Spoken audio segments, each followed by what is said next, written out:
water is a Newtonian liquid. What does that mean physically? If you look at it, shear stress, this is the resistance, the dependent variable, this is the independent variable. So faster you move, more resistance you will get from the liquid, right? Now, if you were to enter water softly, slowly, basically you will sink to the bottom. Well, human body is lighter, but any object sink to the bottom. You take a dive and you hit water, let's say at 50 meters per second, it'll hurt like hell. You might as well drop on a concrete slab. Why? Because when you are entering very fast, you're shearing the water at a very fast rate. So what happens then? The resistance shoots up, right? It's as simple as that, right? This linear behavior between the rate at which you're deforming the fluid and the resistance it's giving, this is called classical Newtonian behavior. And water is a classical Newtonian liquid. Okay. Another thing to note here, starts off at 0. So when the shear rate is 0, you get 0 stress, which means if I was to enter the water very, very slowly, resistance would be almost 0, right? If a simple example to do, suppose you have static water in a bucket of water and you try to push your hand through it slowly, it'll go through and you'll not feel much resistance. But you try to slap the water, it'll hurt. If you don't trust me, do it. You'll know immediately that you're dealing with water, which is a Newtonian liquid. Okay, so that is the physical meaning of viscosity.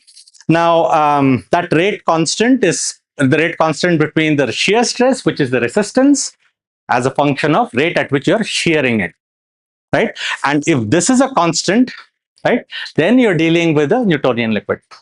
That's the basis. Where have we encountered it? Well, we see this in pipe flows of classic. Most of us have probably seen this in our first or second year fluid mechanics.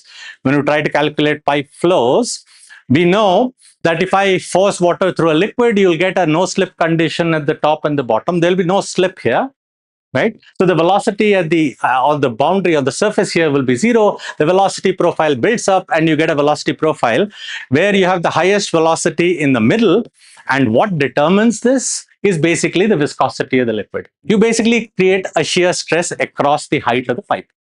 We are all used to handling this, right? We've done this in our first year, second year BTech curricula. Now, when you try to force water through a pipe, initially there is some time that it takes for the flow to develop. Once the flow develops, we call it the Poiseuille flow, the pressure drop becomes almost linear with the distance, right? And this is what we expect in classical Newtonian liquids. So this is something we are used to seeing, classical Newtonian liquids. Again, just to emphasize again, classical Newtonian is something where resistance increases with rate. Faster you move, more resistance you'll get, right? And the relationship between the shear strain rate and shear stress is linear. It's a linear behavior, right? Now, going forward, if I was to move further with this, how do I measure this then? I need some way to determine this property. I have to shear a liquid. It's very nice that I have that classical representation. How do I create that in the lab? I can't put a plate and start moving it. The reason is the minute I put a plate, it's very nice here in the middle of the plate, but the minute I come close to the edge of the plate, the flow condition will be different, or the stress condition will be different. When is this set up? When this is infinite and this is infinite, there are no boundaries. How do I replicate that condition? It's very nice to draw these cartoons, but how do I replicate this condition in the field, in my lab, of an infinite condition, right? So one clever hack is to basically try to see if I can somehow induce this shear stress, and now we're talking about in something like a cement paste, measure the response. And when I'm talking measuring the response, I can only measure the force, okay? And then I can measure the deformation. From there, I have to infer what is the stress in the material and what is the strain rate in the material, try to relate those two. That is the condition that I have to create in the lab. Now, what I want to do is, my arrows are shifted, I'm sorry about that. So what we have with cement paste is we have cement grains which are sitting in a Newtonian fluid. Water is Newtonian, right? And we've just seen in the previous presentation that when it comes to cement paste, it behaves anything but like a Newtonian fluid. So what has changed? It's the presence of the particles.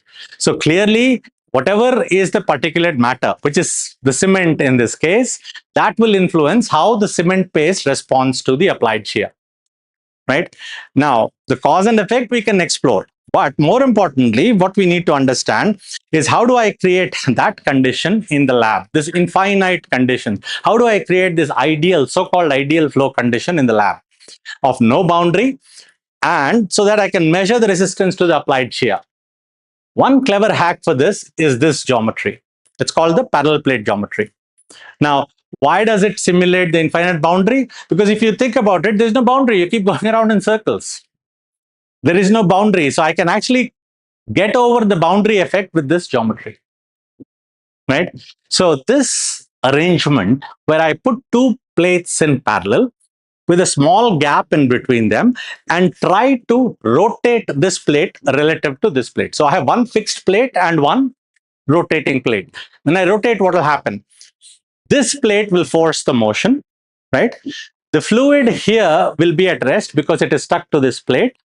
The fluid here will be at rest because it's stuck to this plate, and you create a velocity profile in between. Essentially, you're simulating that condition over there, right? So this is the closest that you get to simulating something that is an ideal condition.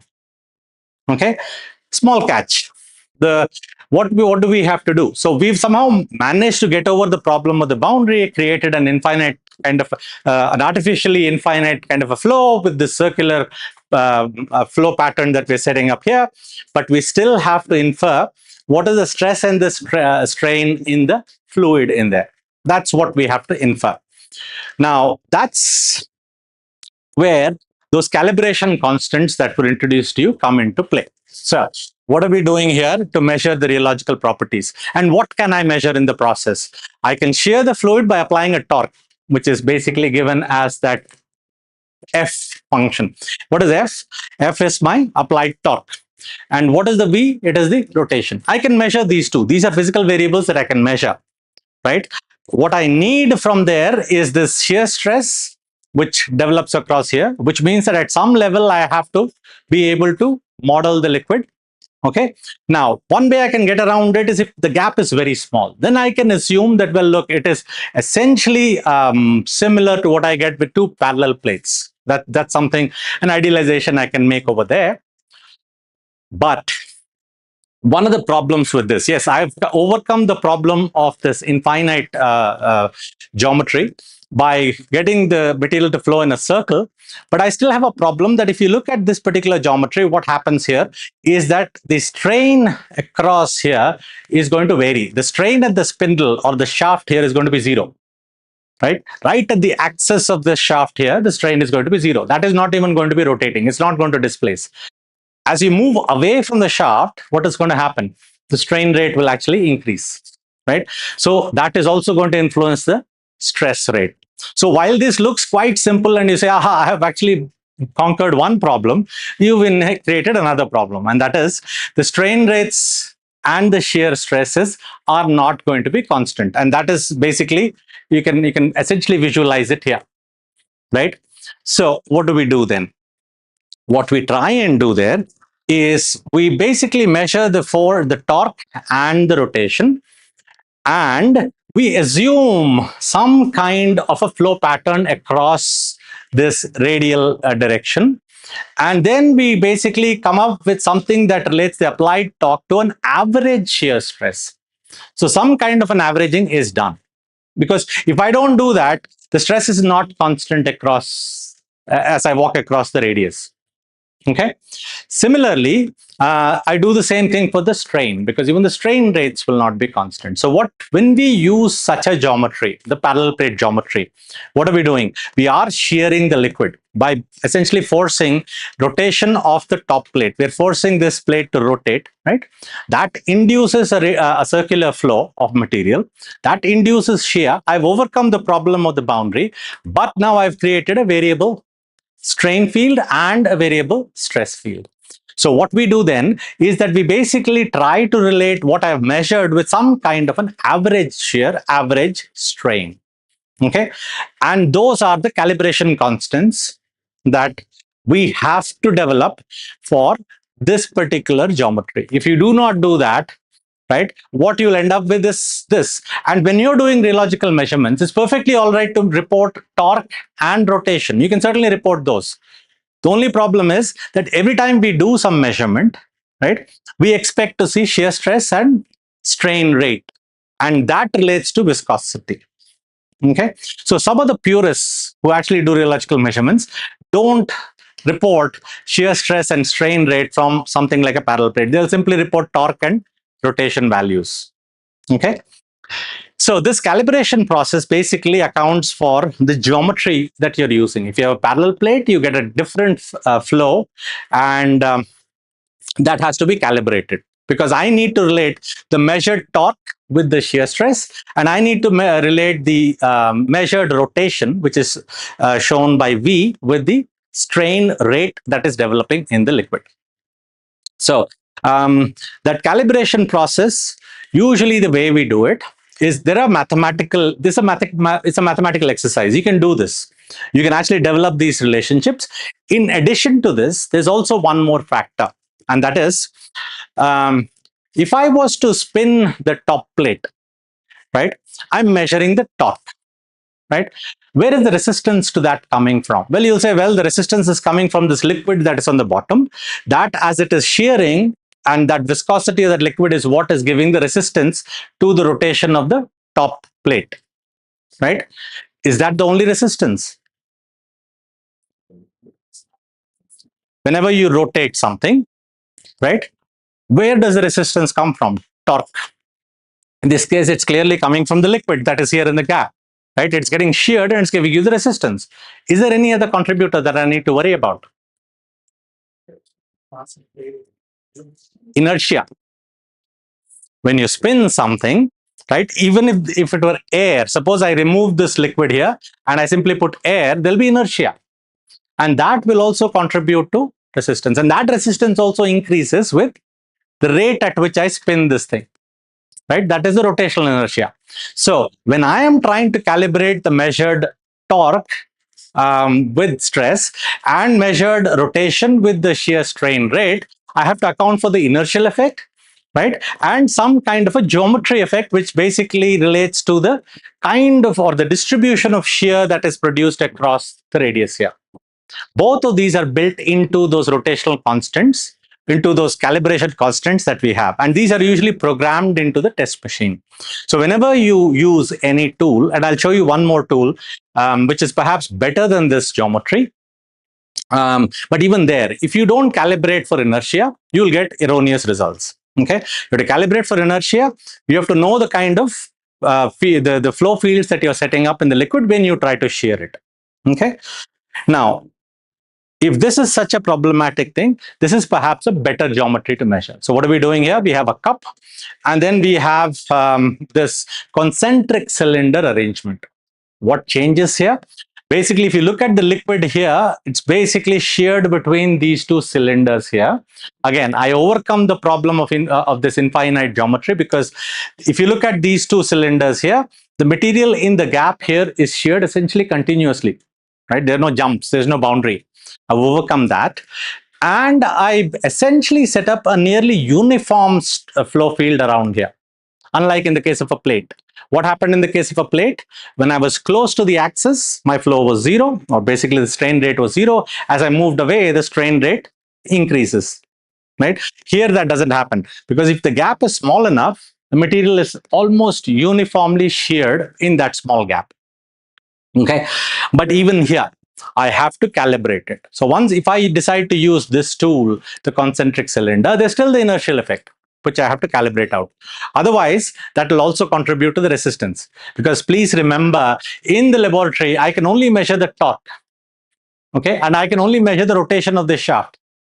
What I don't know is what's happening here in the liquid here.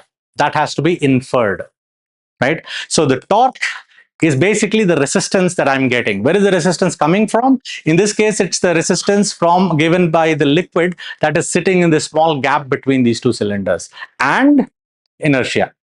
So we try to basically, with our calibration constants, we try to calibrate out these two effects, the inertial effect and any variation in the stress field. And from there, we infer what is the shear stress and what is the strain rate that we get from any geometry that we use. So far we've seen two setups. One is a parallel plate, the other is a concentric cylinder. These are called geometries. So whenever you're doing rheological measurements, you have to be very clear about which geometry you've used to measure it. Okay? You cannot just report some value. You have to talk about which geometry was used. Okay? Because the real experts in rheology would actually expect certain peculiar behaviors from certain geometries, and I'll show you that in a minute. Okay? And when you're doing your measurements, if you choose to just report the torque and the rotation, no problem. But if you're going to infer the fluid behavior, you better have a proper calibration done in your equipment. A calibration that takes care of the flow field and a calibration that takes care of the inertial effects. Now, what can I expect? Now, the other thing is what kind of measurements do we make? In the laboratory, when we're talking about measurements, we call it a measurement protocol. We follow a certain protocol. What does protocol mean? How you want to shear the liquid. That's what a protocol is. And there are several protocols that are standard protocols that are followed. Okay. Now, suppose I choose the parallel plate geometry. I've chosen this geometry, which means that if I'm using this geometry in a rheometer, it's calibrated. Right? So what does that mean? It is calibrated would imply that whatever torque and the rotation I'm applying get converted into shear stress and strain rate, shear strain rate, and I get those two. Now the question is, what protocol do I apply? Now, the first protocol that I'd like to talk about is called the constant strain rate measurement. What does this mean? What we do is that we try to apply a constant strain rate on the material. We try to shear the material at a constant strain rate. Now, these are the kind of graphs that we typically report when it comes to protocol. What does a graph look like? So we'll say, okay, gamma dot as a function of time. Okay, so what did I say the protocol was? It's constant strain rate measurement. So that means the strain rate is constant with time. This is the protocol I applied. What kind of rotation profile would I get? If you look at the rotation, just by integrating it, you'd get a constantly increasing rotation of the shaft.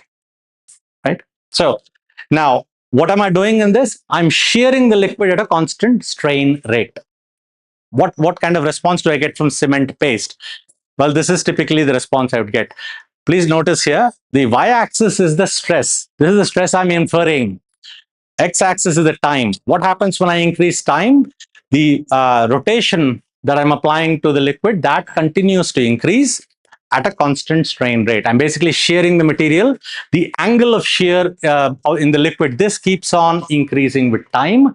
But if you look at the response, what do you get? Initially, in fact, for the cement paste, but for some very dilute cement paste, we'll get a nicely linear response. Okay, beyond which it will go to some peak, and after that the response crashes. Interpretation of there is a response leads us to this whole definition of yield stress. Now, what does this imply? If you look at the stress buildup being linear, which means that the material is almost behaving like a solid. When I try to shear it, I'm getting almost linear increase in shear as I'm increasing the total shear angle. It's behaving like a solid. That's what this linear part is. And this point at which it yields, beyond which is where the flow starts. So this basically becomes the point at which flow is initiated in the liquid, right? Now, why does this happen? So basically what I have here, yield stress, the way we define, is the effort that would be required to initiate flow in this liquid. It will not flow. Why? And the interesting thing is, suppose you were to means that it is behaving like an elastic solid. I've sheared it, I let go, it bounces back. It's basically starting to behave like a solid, right? Now, there is a solid part of the response when I'm dealing with cement paste. And to induce flow, I have to basically go beyond a certain point, and only when I cross the yield stress does it start to flow here. So the initiation effort is what we call yield stress. Layer of cement paste and a lot of granular suspensions.